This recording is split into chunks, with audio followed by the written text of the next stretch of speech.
சிவபெருமானுக்கு உகந்த அஷ்டவிரதங்களில் ஒன்றாகும் சோமவார விரதம். சந்திர பகவான் மேற்கொண்டதால் இதற்கு சோமவாரம் என்ற பெயர் வந்தது. ஓம். விரதம் இருப்பது எப்படி?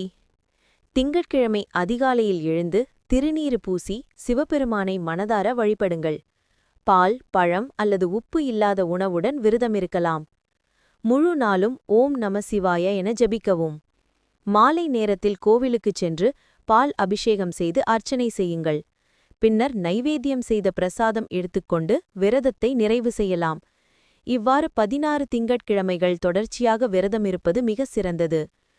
சோமவார விரதத்தின் பலன்கள்: திருமண தடைகள் நீங்கி கணவன் மனைவி ஒன்று சேர்வர். குழந்தை பாக்கியம் கிடைக்கும்.